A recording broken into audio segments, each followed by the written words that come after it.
Hi students, electrician ಗ್ರೇಡ್ನ ಈ ಸೆಷನಲ್ಲಿ emergency lights ಅನ್ನು ಹೇಗೆ ತಯಾರಿಸಬೇಕೆಂದು ನಾವು ಕಲಿಯುತ್ತೇವೆ. ಈ ಪ್ರಯೋಗದ ಕೊನೆಯಲ್ಲಿ ನೀವೇನು ಕಲಿತಿರುತ್ತೀರೆಂದರೆ ಪಿಸಿಬಿಯಲ್ಲಿ ಕಾಂಪೊನೆಂಟ್ಸ್ ಗಳನ್ನು ಜೋಡಿಸುವುದು, ಬ್ಯಾಟರಿಗಾಗಿ ಚಾರ್ಜಿಂಗ್ ಸರ್ಕ್ಯೂಟ್ ಅನ್ನು ನಿರ್ಮಿಸುವುದು, ಎಮರ್ಜೆನ್ಸಿ ಲೈಟ್ಗಾಗಿ ಇನ್ವರ್ಟರ್ ಸರ್ಕ್ಯೂಟ್ ಅನ್ನು ಜೋಡಿಸುವುದು, ಎಮರ್ಜೆನ್ಸಿ ಲೈಟ್ಗಾಗಿ ಚಾರ್ಜಿಂಗ್ ಸರ್ಕ್ಯೂಟ್ ಮತ್ತು ಇನ್ವರ್ಟರ್ ಸರ್ಕ್ಯೂಟ್ ಅನ್ನು ಜೋಡಿಸುವುದು. ಎಮರ್ಜೆನ್ಸಿ ಲೈಟ್ ನ ಪ್ರಿಪರೇಷನ್ಗೆ ಬೇಕಾದ ಉಪಕರಣಗಳು ಮತ್ತು ಸಲಕರಣೆಗಳನ್ನು ನಾವು ನೋಡೋಣ. ಟೂಲ್ಸ್ ಅಥವಾ instruments: soldering iron 10 watt 240 volts 1, wire stripper 150 mm 1, tweezer 150 mm 1, insulated wire cutter 150 mm 1, multimeter 1.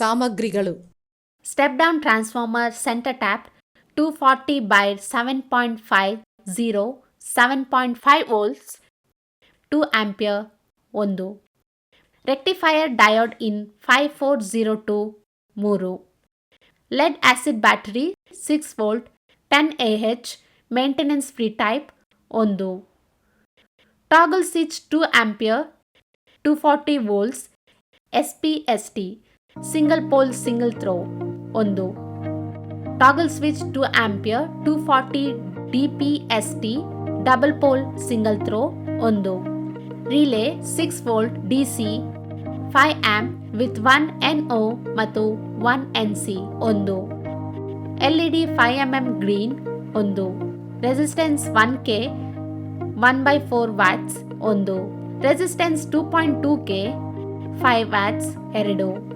Resistance 2.20 1/4 watts 1, capacitor 10 microfarad 25 volts 1, capacitor 1000 microfarad 25 volts 1, soldering flux 10 grams, soft solder 60% lead ಮತ್ತು 40% tin 50 grams, general purpose PCB 150 mm by 100 mm 1, PVC insulation tape 20 mm 10 m 1 roll, screw type incandescent lamp 6 volt 15 watt 1, transistor 2N3055 with the heat sink 1, resistance 50 ohm 5 watts 1, capacitor 2.2 microfarad 250 volt 1, inverter transformer 6 volt 20 watts 1, 20 watt tube in suitable sheet metal box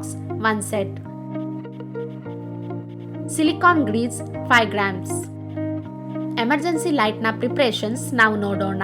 ಈ ಅಭ್ಯಾಸದಲ್ಲಿ ನಮ್ಮ ಮೊದಲ task emergency light ಗಾಗಿ charging circuit ಅನ್ನು ನಿರ್ಮಿಸುವುದು. ಮೊದಲನೇದಾಗಿ ನಿಮ್ಮ emergency light ನ ಪವರ್ ರಿಕ್ವೈರ್ಮೆಂಟ್ಸ್ ಅರ್ಥ ಮಾಡಿಕೊಳ್ಳಬೇಕು. ಉದಾಹರಣೆಗೆ ಚಾರ್ಜ್ ಮಾಡಲು ಅಗತ್ಯವಿರುವ ವೋಲ್ಟೇಜ್ ಮತ್ತು ಕರೆಂಟ್. ನಮ್ಮ ಅವಶ್ಯಕತೆಗಳ ಪ್ರಕಾರ ಎಮರ್ಜೆನ್ಸಿ ಲೈಟ್ ಗಾಗಿ ಚಾರ್ಜಿಂಗ್ ಸರ್ಕ್ಯೂಟ್ ಅನ್ನು ನಿರ್ಮಿಸಲು ಸೂಕ್ತವಾದ ಆಕ್ಸೆಸರೀಸ್ ಆಯ್ಕೆ ಮಾಡಿ. ಸರಳ ಎಮರ್ಜೆನ್ಸಿ ಲೈಟ್ ಸರ್ಕ್ಯೂಟ್ ನ ಸರ್ಕ್ಯೂಟ್ ಡಯಾಗ್ರಾಮ್ ಬರೆಯಿರಿ. ಸರ್ಕ್ಯೂಟ್ ನಲ್ಲಿನ ಪ್ರತಿಯೊಂದು ಘಟಕವನ್ನು ಗುರುತಿಸಿ ಮತ್ತು ಸಂಗ್ರಹಿಸಿ ಮತ್ತು ಅವುಗಳ ನಿಖರತೆಯನ್ನು ಪರಿಶೀಲಿಸಿ. ಟೆಕ್ನಿಕಲ್ ರಿಕ್ವೈರ್ಮೆಂಟ್ ಮತ್ತು ಈಸ್ಥೆಟಿಕ್ ಸೆನ್ಸ್ ಪೂರೈಸಲು ಪಿಸಿಬಿಯಲ್ಲಿ ಬ್ಯಾಟರಿ ಬಿಟ್ಟು ಉಳಿದ ಘಟಕಗಳನ್ನು ಜೋಡಿಸಿ. ಪಿಸಿಬಿಯ ಘಟಕಗಳ ಲೇಔಟ್ ಬರೆಯಿರಿ. ಡಯೋಡ್ಸ್, ಕೆಪಾಸಿಟರ್ಸ್ ಮತ್ತು ಬ್ಯಾಟರಿ ಕನೆಕ್ಟ್ ಮಾಡುವಾಗ ಸರಿಯಾದ ಪೊಲಾರಿಟಿ ಖಚಿತಪಡಿಸಿಕೊಳ್ಳಿ. ಆಯಾ ಸ್ಥಳಗಳಲ್ಲಿ ಪಿಸಿಬಿಯಲ್ಲಿ ಘಟಕಗಳನ್ನು ಮೌಂಟ್ ಮಾಡಿ. ಘಟಕಗಳನ್ನು ಸೋಲ್ಡರ್ ಮಾಡಿ. ಸರ್ಕ್ಯೂಟ್ ಡಯಾಗ್ರಾಮ್ ಪ್ರಕಾರ ಕನೆಕ್ಷನ್ ಪರಿಶೀಲಿಸಿ. ಬ್ಯಾಟರಿ ಕನೆಕ್ಟ್ ಮಾಡುವ ಮೊದಲು ಕನೆಕ್ಷನ್ ಸರಿಯಾಗಿದೆಯೇ ಎಂದು ಖಚಿತಪಡಿಸಿಕೊಳ್ಳಲು 2 ಬಾರಿ ಪರಿಶೀಲಿಸಿ. ನಂತರ ಬ್ಯಾಟರಿ ಕನೆಕ್ಟ್ ಮಾಡಿ ಮತ್ತು ಪವರ್ ಸಪ್ಲೈ ಪ್ಲಗ್ ಮಾಡಿ. ಬ್ಯಾಟರಿ ಚಾರ್ಜ್ ಮಾಡಲು AC ಸಪ್ಲೈ ಆನ್ ಮಾಡಿ. ಚಾರ್ಜಿಂಗ್ ವೋಲ್ಟೇಜ್ ಅನ್ನು ಅಳೆಯಲು ಮಲ್ಟಿಮೀಟರ್ ಅನ್ನು ಬಳಸಿ ಮತ್ತು ಅದು ನಿಮ್ಮ ಬ್ಯಾಟರಿಗೆ ಆಕ್ಸೆಪ್ಟೇಬಲ್ ರೇಂಜ್ ನಲ್ಲಿ ಇದೆ ಎಂದು ಖಚಿತಪಡಿಸಿ. AC ಸಪ್ಲೈ ಇದೆ ಎಂದು ಸೂಚಿಸುವ ಕೆಂಪು LEDಯ ಹೊಳಪನ್ನು ಪರಿಶೀಲಿಸಿ. ಬ್ಯಾಟರಿಗೆ ಹಾನಿಯಾಗುವುದನ್ನು ತಡೆಯಲು ಮತ್ತು ಸುರಕ್ಷಿತ ಕಾರ್ಯಾಚರಣೆಯನ್ನು ಖಚಿತಪಡಿಸಿಕೊಳ್ಳಲು ಓವರ್ ಚಾರ್ಜ್ ಪ್ರೊಟೆಕ್ಷನ್ ಅಥವಾ ಶಾರ್ಟ್ ಸರ್ಕ್ಯೂಟ್ ಪ್ರೊಟೆಕ್ಷನ್ ನಂತಹ ಹೆಚ್ಚುವರಿ ಸುರಕ್ಷತಾ ವೈಶಿಷ್ಟ್ಯಗಳನ್ನು ಸೇರಿಸುವುದನ್ನು ಪರಿಗಣಿಸಿ. ಬ್ಯಾಟರಿ ಚಾರ್ಜ್ ಮಾಡಿದ ನಂತರ AC ಸಪ್ಲೈ ಆಫ್ ಮಾಡಿ. ಲ್ಯಾಂಪ್ ಆನ್ ಮಾಡಿ ಮತ್ತು ಎಮರ್ಜೆನ್ಸಿ ಲೈಟ್ ನ ಕಾರ್ಯನಿರ್ವಹಣೆಯನ್ನು ಗಮನಿಸಿ ಮತ್ತು ಇಂಡಿಕೇಟರ್ ಗ್ರೀನ್ LED ಆನ್ ಆಗಿದೆಯೇ ಎಂಬುದನ್ನು ಪರಿಶೀಲಿಸಿ. ನಮ್ಮ ಮುಂದಿನ ಟಾಸ್ಕ್ ನಮ್ಮ ಎಮರ್ಜೆನ್ಸಿ ಲೈಟ್ಗಾಗಿ ಎಲೆಕ್ಟ್ರಿಕಲ್ ಸರ್ಕಿಟ್ ಅನ್ನು ನಿರ್ಮಿಸುವುದು. ನೀವು ಇನ್ವರ್ಟರ್ನಿಂದ ಪವರ್ ಮಾಡಲು ಉದ್ದೇಶಿಸುವ ಲೈಟ್ನ ವಿದ್ಯುತ್ ಬಳಕೆಯನ್ನು ಲೆಕ್ಕಾಚಾರ ಮಾಡಿ. ನಿಮ್ಮ ಸರ್ಕಿಟ್ಗೆ ಸೂಕ್ತವಾದ ಅಂಶಗಳನ್ನು ಆಯ್ಕೆ ಮಾಡಲು ಇದು ನಿಮಗೆ ಸಹಾಯ ಮಾಡುತ್ತದೆ. ಎಮರ್ಜೆನ್ಸಿ ಟ್ಯೂಬ್ಲೈಟ್ ಸರ್ಕಿಟ್ನ ಸರ್ಕಿಟ್ ಡಯಾಗ್ರಾಮ್ ಟ್ರೇಸ್ ಮಾಡಿ. ಸರ್ಕಿಟ್ನ ಪ್ರತಿಯೊಂದು ಘಟಕವನ್ನು ಗುರುತಿಸಿ. ಇನ್ವರ್ಟರ್ ಸರ್ಕಿಟ್ಗಳನ್ನು ತಯಾರಿಸಲು ಪಿಸಿಬಿಯಲ್ಲಿನ ಘಟಕಗಳನ್ನು ಸೋಲ್ಡರ್ ಮಾಡಿ. ಚಾರ್ಜಿಂಗ್ ಸರ್ಕ್ಯೂಟ್ನೊಂದಿಗೆ ಇನ್ವರ್ಟರ್ ಸರ್ಕ್ಯೂಟ್ ಬೋರ್ಡ್ ಅನ್ನು ಗುರುತಿಸಿ. ಸರ್ಕಿಟ್ ಡಯಾಗ್ರಾಮ್ ಅನುಸರಿಸಿ ಪಿಸಿಬಿಗೆ ಘಟಕಗಳನ್ನು ಸೋಲ್ಡರ್ ಮಾಡಿ. ಡಯೋಡ್ಸ್ ಮತ್ತು ಕೆಪಾಸಿಟರ್ಸ್ಗಳಿಗೆ ಸರಿಯಾದ ಪೊಲಾರಿಟಿ ಇದೆಯೇ ಎಂದು ನೋಡಲು ಜಾಗ್ರತೆ ವಹಿಸಿ. ಹೀಟ್ ಸಿಂಕ್ಸ್ಗಳ ಮೇಲೆ ಪವರ್ ಟ್ರಾನ್ಸಿಸ್ಟರ್ಸ್ಗಳನ್ನು ಮೌಂಟ್ ಮಾಡಿ ಮತ್ತು ಅವುಗಳನ್ನು ಪಿಸಿಬಿಗೆ ಕನೆಕ್ಟ್ ಮಾಡಿ. ಫ್ಲೋರೋಸೆಂಟ್ ಟ್ಯೂಬ್ಲೈಟ್ ಅನ್ನು ಸಂಪರ್ಕಿಸಿದ ನಂತರ ಎಮರ್ಜೆನ್ಸಿ ಲೈಟ್ ಟೆಸ್ಟ್ ಮಾಡಿ.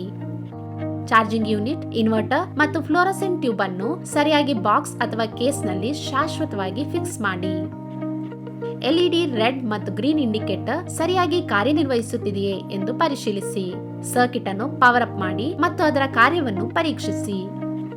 ವೋಲ್ಟೇಜಸ್, ಕರೆಂಟ್ಸ್ ಮತ್ತು ವೇವ್ ಫಾರ್ಮ್ಸ್ ಅಳೆಯಲು ಮಲ್ಟಿಮೀಟರ್ ಮತ್ತು ಆಸಿಲೋಸ್ಕೋಪ್ ಅನ್ನು ಬಳಸಿ. ಅತಿಯಾದ ಶಾಖ ಅಥವಾ ಅಸಹಜ ನಡವಳಿಕೆಯಂತಹ ಏನಾದರೂ ಸಮಸ್ಯೆ ಇದೆಯೇ ಎಂದು ಪರಿಶೀಲಿಸಿ ಮತ್ತು ಅದಕ್ಕೆ ಅನುಗುಣವಾಗಿ ಟ್ರಬಲ್ ಶೂಟ್ ಮಾಡಿ.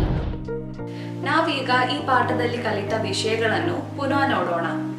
ಪಿಸಿಬಿಯಲ್ಲಿ ಕಾಂಪೋನೆಂಟ್ಸ್ಗಳನ್ನು ಜೋಡಿಸಿ. ಬ್ಯಾಟರಿಗಾಗಿ ಚಾರ್ಜಿಂಗ್ ಸರ್ಕಿಟ್ಸ್ ಅನ್ನು ನಿರ್ಮಿಸಿ. ಎಮರ್ಜೆನ್ಸಿ ಲೈಟ್ಗಾಗಿ ಇನ್ವರ್ಟರ್ ಸರ್ಕಿಟ್ ಅನ್ನು ಜೋಡಿಸಿ. ಎಮರ್ಜೆನ್ಸಿ ಲೈಟ್ಗಾಗಿ ಚಾರ್ಜಿಂಗ್ ಸರ್ಕಿಟ್ ಮತ್ತು ಇನ್ವರ್ಟರ್ ಸರ್ಕ್ಯೂಟ್ ಅನ್ನು ಎಮರ್ಜೆನ್ಸಿ ಲೈಟ್ ಅನ್ನು ಹೇಗೆ ತಯಾರಿಸಬೇಕೆಂದು ನೀವೆಲ್ಲರೂ ಅರ್ಥ ಮಾಡಿಕೊಂಡಿದ್ದೀರಿ ಎಂದು ನಾನು ಬಯಸುತ್ತೇನೆ. ಮುಂದಿನ ಸೆಷನ್ ಅಲ್ಲಿ ಸಿಗೋಣ. Thank you students. ಬಾಯ್.